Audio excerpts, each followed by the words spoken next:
Hello, everybody, and welcome to the Radical Candor podcast. I'm Kim Scott, author of A Radical Candor and co-founder of A Radical Candor, the company. And I'm Jason Rosoff, CEO and co-founder of Radical Candor. And I'm Amy Sandler, Radical Candor's Chief Marketing Officer and your host for the podcast, Radical Candor, How to Kick Ass at Work Without Losing Your Humanity. So we thought it would be helpful to answer that age-old question, what exactly do bosses do? Kim, you're a boss, so tell us. I'm not the boss. Jason is the boss, for which I'm grateful because it allows me to be what I've always wanted to be, the writer. But I will answer your question. Bosses do not sit around answering emails and creating meetings, although a lot of people think that's what they do. Bosses do three crucial things. They create a culture of feedback, number one.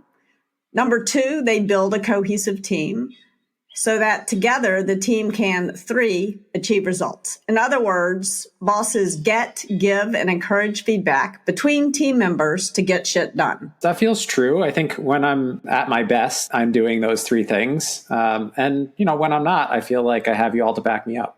Jason, as you look at those three things that Kim's talking about, culture of feedback, cohesive team, achieve results, I'm almost imagining different levers, and at some points you might have to put more emphasis on one of those than others. And I'm just wondering, especially in the past few months as we've been navigating the pandemic, like how do you sort of weight those three pieces? I look at them as sort of a virtuous loop as opposed to things that can be weighted separately. They're not serial, even though we listed them 1, 2, and 3. From my perspective, getting things done in this moment is something that helps us feel closer together as a team. Like actually getting work done makes us feel better about things.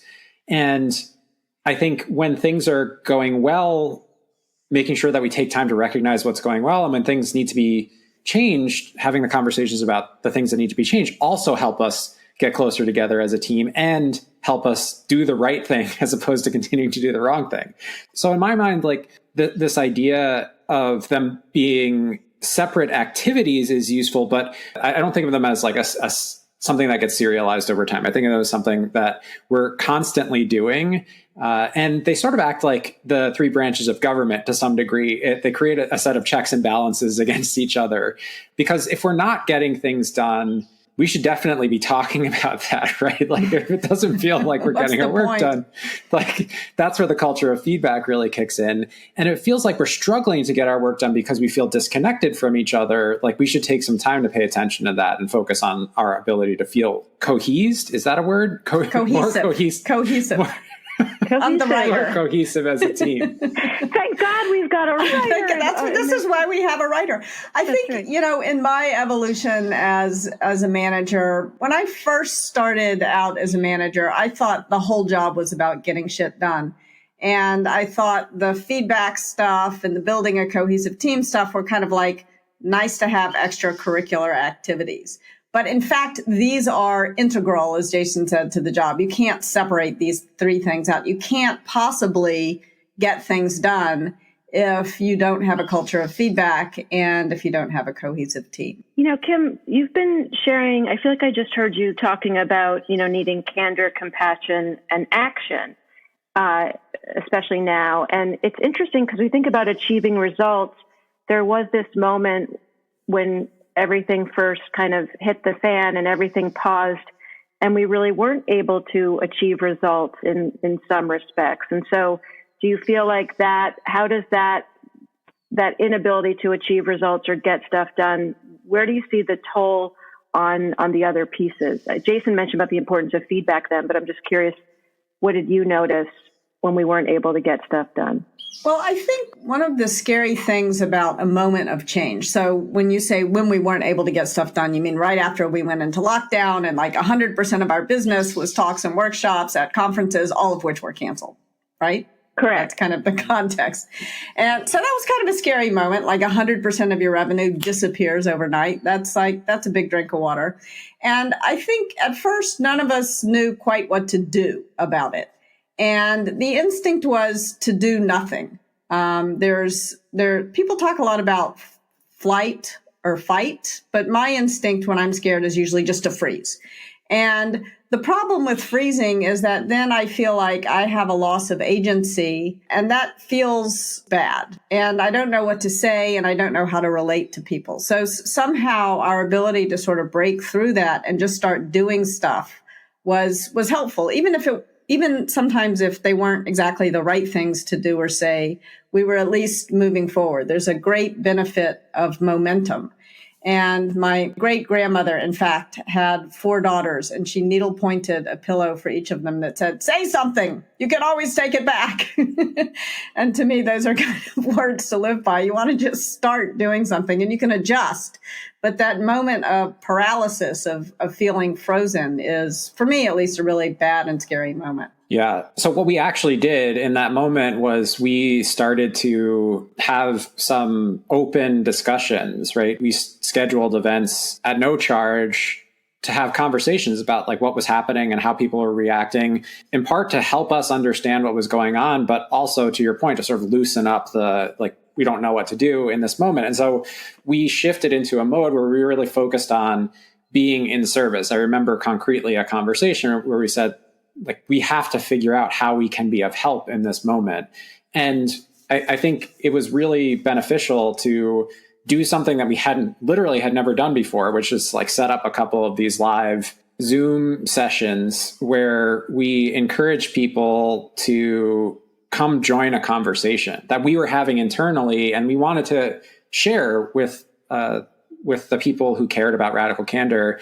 And what I loved about those conversations is they did 2 things. One, it helped us think out loud a little bit about what it is that we were doing and how we were reacting. And 2, it allowed us to give the people who care about radical candor the ability to give us a great gift, which was to share how they were thinking about this moment. Not only was it helpful in sort of clarifying our thinking, but it was very motivating to see there was a way that we could be of help, and we needed to focus on finding ways to do that, even if it was entirely different than what we've done before. It's such a great point, Jason. And I was struck as you were talking around, when we think about create a culture of feedback, we're so grateful for the community of people that really believe in radical candor and how they're bringing that to themselves and their organizations. And so really feeling like we can be of service to the individuals, but also creating a community of people of shared purpose. And so I think really extending the culture of feedback, not just for us as a team, but for people that are practicing this,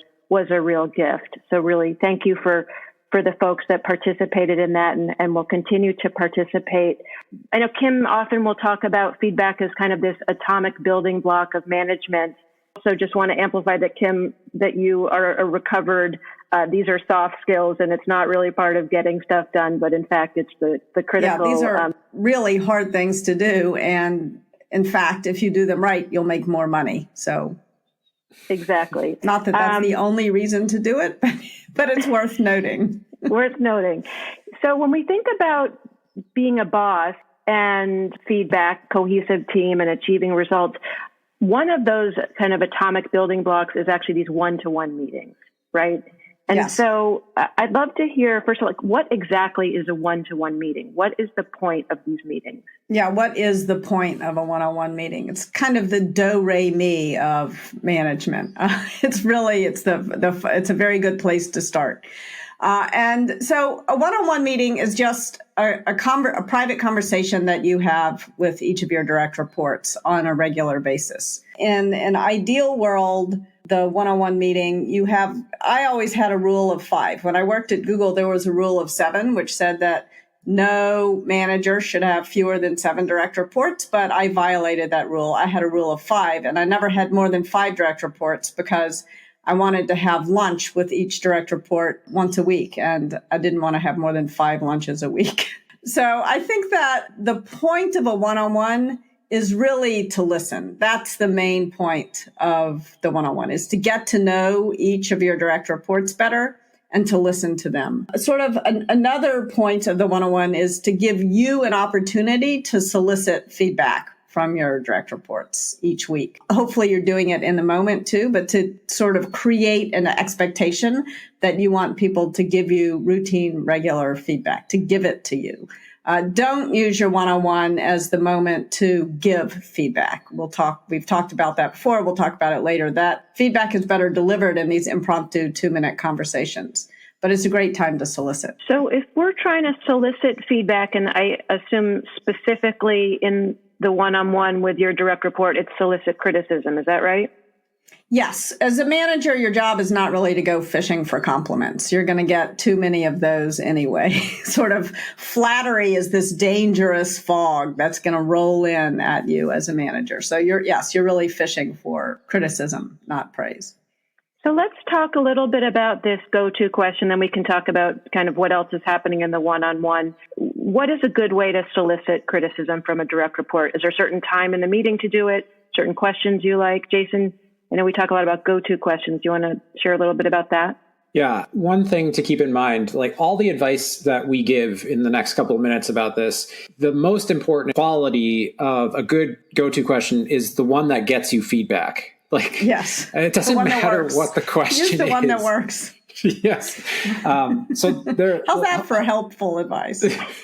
The reason I bring it up is because often what will happen as we have this conversation in workshops is people will get very focused on like, there's a formula, there's a right way to do it. And they'll feel discouraged because they tick the boxes. Things we say that about good go-to questions, they're authentic. This advice of solicit feedback is something that is not new. It's not something that came invented. And there are actually lots of conferences and trainings where people would come back and they would be they would start saying, well, do you have any feedback for me? And it sort of seems like you're just ticking the box. That sounds like a phrase that you heard in a workshop and you feel compelled to ask it. And so this question of like, how do I say this in my own voice is one that comes up. And another one is it clear what it is that you're asking for? So to Kim's point, like there's a difference between asking for criticism versus asking for praise, but it can help to be very clear that we actually are asking for developmental feedback of some kind. So as an example of that, maybe we had a meeting recently and I've been working on, my ability to manage airtime. And I might actually ask, hey, been working really hard on helping you manage airtime in these meetings. How did I do in that session? What could I have done better to make it so that the airtime is more equal between all the participants? It feels to me like that is a very clear question where I'm saying I am open, like this is something I'm working on. I'm open to the possibility I should be doing it better. And you're sort of asking for help, which sounds very different from, could you please punch me in the nose?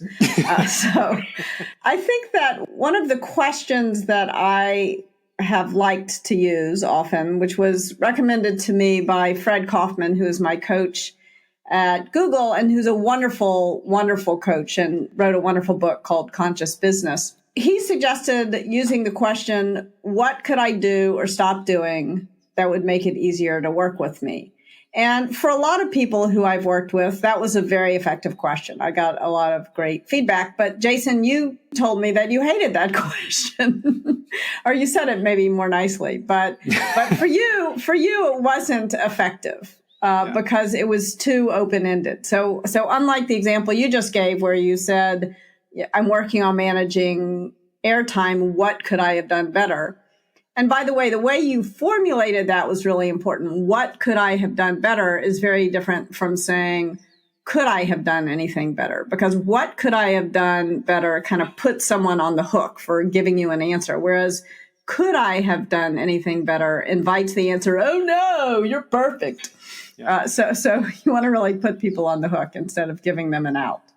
Yes. Technically, that's the difference between an open and closed question. So if you've heard that terminology before, that's the difference. A closed question can be responded to with a yes or no answer, and an open question usually requires the receiver to formulate a response to feel like they've done their work. Because I think that's the big risk here is that if you don't seem like you're into it, like if you don't seem like you're actually engaged and interested in the response, and you give people a really easy out, you're going to wind up in the fog that Kim was describing earlier, which is most of what you'll get is sort of like these non-committal, vague responses, and usually they will tend towards praise. And so the whole idea of like crafting a question and being really mindful about asking it in like more than once, right? This is not just like a one and done, I've asked you once, and is really important. And the reason I want to go back to what I said earlier, which is that the reason why I think it's really important to focus on treating these as an experiment and iterating until you find something that works is something that I'll see in workshops, or I'll hear from people who have participated is,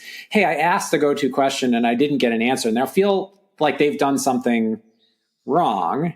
And it's like, well, no, like you don't know exactly how to get the information that you need. This is a conversation. You're trying to find the right way. And Kim's question works beautifully for many people. It wasn't great for me. And so you might not have just one go-to question, right? You might have a way that you approach this conversation with each of your direct reports. This is really interesting, Jason. If you're the direct report, the question the boss has for you is not one that resonates with you. What is the responsibility of the direct report? Like what do you recommend they say when the question just isn't a helpful one for you? I mean, I think it's fine to say, I'm not sure how to answer that. For example, I would say, like, are you talking about all time? Are you talking about like recently? Like that would be helpful to me, just to like sort of locate me in time. Is there anything specific you'd be looking for feedback on? Because I think one of the things that I've learned is it takes work to formulate criticism that is like clear and helpful. And so what I'm aware of and what I would encourage other people to be aware of is like, if the response that you get to your go-to question is sort of a deer in the headlights type of response, then you might want to go meta and say like, that question may not be great. My goal is to get helpful developmental feedback, something I could ask that would be easier for you to answer. And I've actually heard from some of the companies that I've done work with for several years that was really eye-opening. Like some of the responses that they got to that question were very interesting and not necessarily the same across their different team members. I think it's really important. I hear this a lot in workshops where people feel like, well, I just don't think I can just come right out and ask that question just randomly and just start asking this question. And the idea of almost like I need an on-ramp into the go-to question. So are you saying that it might be helpful for some people to say, hey, I'm working on my own development, and so I'm going to start asking you a question to start to help me improve? Like, do you think even kind of teeing it up in some way for people would be helpful? I want to make sure that we're very clear. This is not dogma. This is very much guidance. And the reason I think that's important is you might ask Kim's question and get great responses, and like you're in good shape. I think what we're talking about is when you're not getting great responses, that's the opportunity to like dig a little bit deeper and try to figure it out. I really liked what Kim said earlier about asking for help versus asking for criticism, like in scare quotes. Mm-hmm. This idea, well, it shows humility, number one, which I think is helpful, because one of the things that I've experienced as the person who is being asked for feedback is like, I don't want to bruise this person's ego, right? Like I'm not here to like hurt them. And so by them saying like, I'm aware that I could change, like there are things that I could do better, and I love your help in figuring out what those are, like that helps put me at ease. And so that's one way to build an on-ramp. And another way to build an on-ramp might be to like introduce the idea. I feel like too often managers hold their cards too close to their vest. Like they make the effort to like think deeply about their own development, and then they don't tell people that they're going to like change their behavior in order to actually improve the rate at which they are growing and developing. And then people are surprised, and you're much more likely to get that deer in the headlights response. So like sharing broadly, this is important to me, I plan on doing it, I think is a great way before you start in one-on-ones asking the question. But I want to go back to the question you asked, Amy, because it's a really important one. Is it the employee's obligation to answer this question from their manager?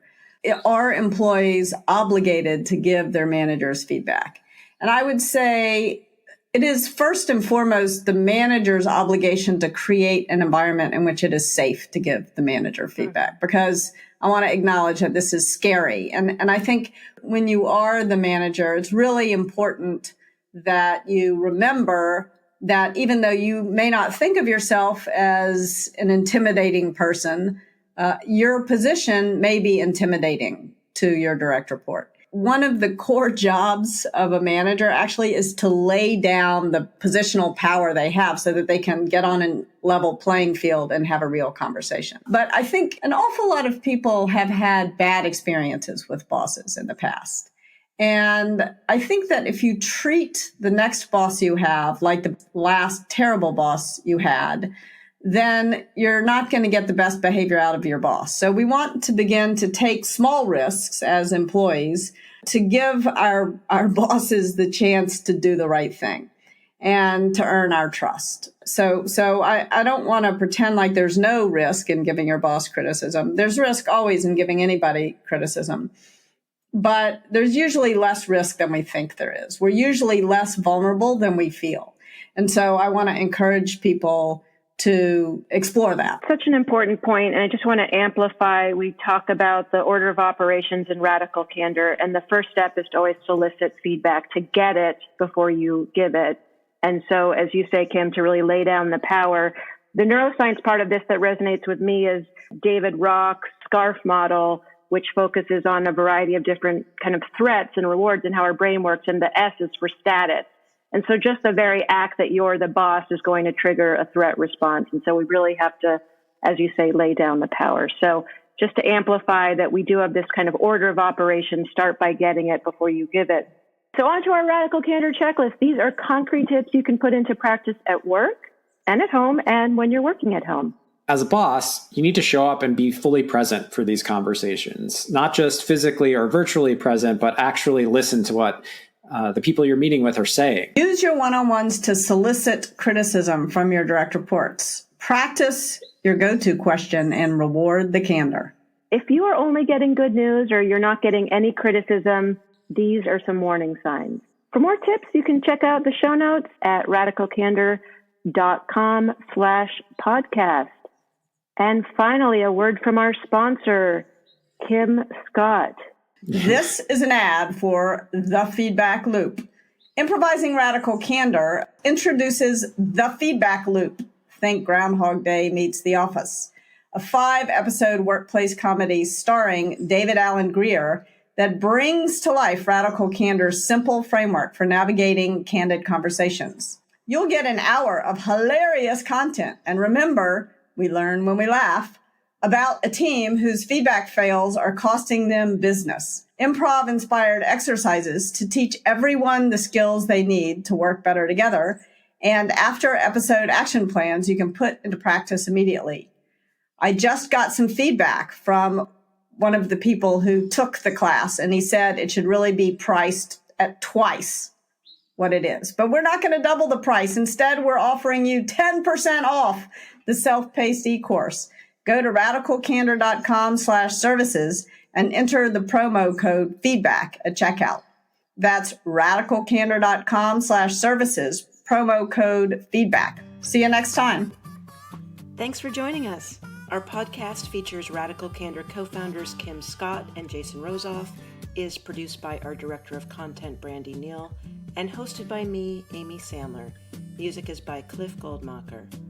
Be sure to follow us on Twitter at Candor and find us online at radicalcandor.com. We'll see you soon.